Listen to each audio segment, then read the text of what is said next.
Good morning, students. How are you? Hope you all are fine. So, as we are discussing about voice change, changing of the voice from active to passive. Okay. So, today we'll read about the rules of the auxiliary verb. How we have to use the auxiliary verb in changing voice from active to passive. So there we have to follow the rules of the tense. Okay, we know that there are 12 kinds of tense, and here I have written 9 kinds of tense. Okay, present perfect, continuous tense, past perfect, continuous tense. These things I did. Okay, so let's look at the rule first. So in present indefinite tense, in changing voice from active to passive, we have to use the auxiliary verb am, is, are. Suppose if the active voice is present indefinite tense. Suppose I have written one sentence here, that is that I eat rice. So look at there, this is simple present tense. Okay, so in simple present tense we have to use any one of the auxiliary verb from am, is, are. Okay, so what will be the answer here? Rice, as it is third person singular number, we need to use the auxiliary verb is. Rice is eaten by me. You can give the answer also, no problem. So in simple present tense, we use the auxiliary verb is. Okay. Now we'll go to the next one, that is past indefinite tense. First we have read the present indefinite, now past indefinite.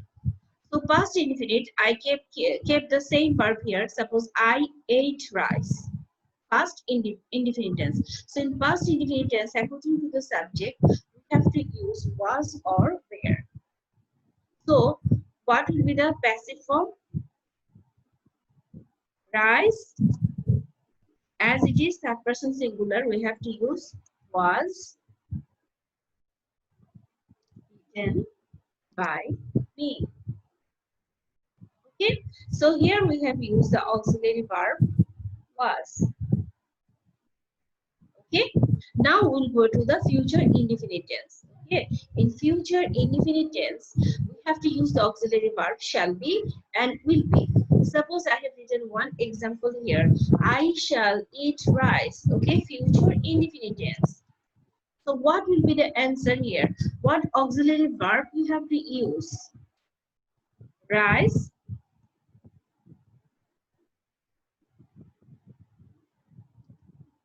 shall be eaten by me. So look at the example, students. In the first three, present indefinite, present past indefinite, and future indefinite, we have used the auxiliary verb. Look at again present indefinite. We use the auxiliary verb here is.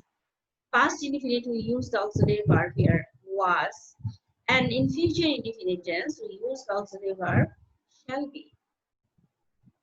Okay, and the past participle form of the verb everywhere. Now we'll go to the past continuous tense. You know that in past continuous tense, we use verb plus present indefinite tense, verb auxiliary verb and verb plus ing. Suppose one example I have written, I am eating rice, present continuous tense. So in changing voice from active to passive, we have to use am being or is being or are being. So when subject is plural, we have to use are being. Okay, when it is third person singular, we have to use is being. And when it is first person singular, we have to use am being. Suppose I eat rice. So what will be the answer here? Can anybody say? Rice is being eaten by,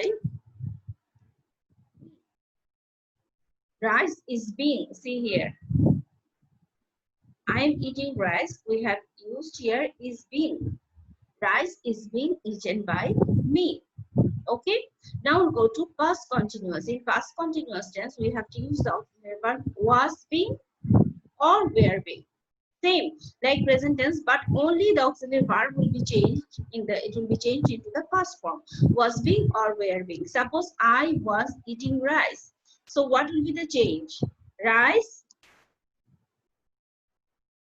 was being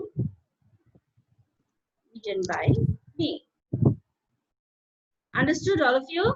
Yes or no? Yes, Miss. Okay. Yes, Now, Miss. very good. Now I'll go to the next one. Future continuous tense. In future continuous tense, from active to passive form, we need to use shall be being or will be being. Okay. Suppose I have written one example in future continuous tense.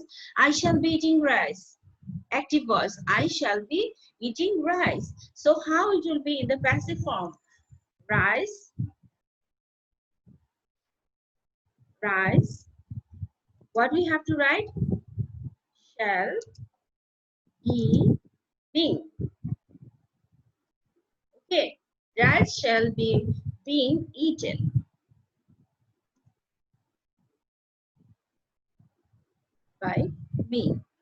Okay, so we have completed the continuous kinds. Okay, present continuous we need to use am being, is being, are being.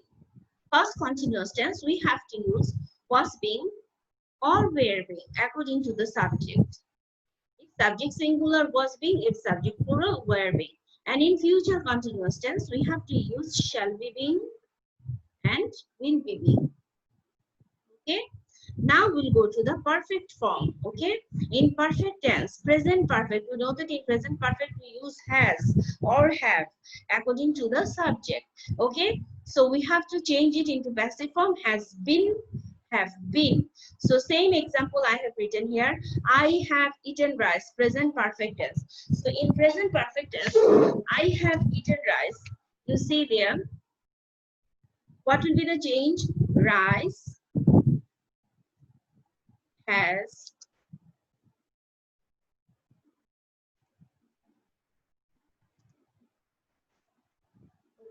rice has been eaten by me. Present perfect tense. We use what? The auxiliary verb rice has been. Okay. So has been. Okay. Uncountable number singular. So for that reason we use here has been. Okay. Now we'll go to the past perfect. Past perfect very simple. We know that in past perfect we use only had. Okay. The auxiliary verb had we use here. So here also it will be only had been. Suppose I had eaten rice. I had eaten rice. So what will be the answer? Rice had been eaten by me. Okay, rice had been eaten by me. Now we go to the future perfect tense. Future perfect tense. See here that shall have been. We know that in future perfect tense we use shall have and will have. So when we change it from active to passive, we have to use shall have been and will have been. So look at one example that I shall have eaten rice. So what will be the answer here in passive form? Rice shall have been eaten by me. Rice shall have been eaten by me. So we have completed the structure of using auxiliary verb in different kinds of sentences according to the tense. Okay. So if we look back again, please check carefully. In present indefinite tense, we need to use the auxiliary verb am, is, are according to the subject. Okay. In past indefinite tense, we need to use was, were according to the subject. In future indefinite tense, we have to use shall be or will be. Suppose I shall eat rice, rice shall be eaten by me. Now we'll go to the continuous tenses. Present continuous tense, we use the verb with ing. So here in passive form, we have to use am being, is being, or are being. Suppose I am eating rice, rice is being eaten by me. In past continuous tense, same, but auxiliary verb will be changed, was or were. Okay, suppose I was eating rice, rice was being eaten by me. Future continuous tense shall be being and will be being. Okay, suppose I shall be eating rice, rice shall be being eaten by me. We have to use shall be, then we have to add being, being, shall be being eaten by me. Now we'll go to the perfect tense. Look look at the perfect tense here. We use in the perfect tense, we have to use has been or have been in the passive form. Suppose I have eaten rice. So what will be the passive form? Rice has been eaten by me. So we have used here has been. Now past perfect, only we have to use had been. Suppose I had eaten rice, rice had been eaten by me. Now future perfect, we have to use shall have been, will have been. So look at the example, I shall have eaten rice. So what will be the change here? Rice shall have been eaten by me. So this is actually very simple. If you keep the rules of the auxiliary verb, use of auxiliary verbs in the changing the voice from active to passive, I think you will not face any difficulties. So in our last class, we have read about the use of subject and object. We know that in voice change, subject becomes object. So use of subject and object. So this is our second class in voice change, and we have came to know about the use of different auxiliary verbs. So thank you, students. Thank you very much. Keep watching my channel. Thank you.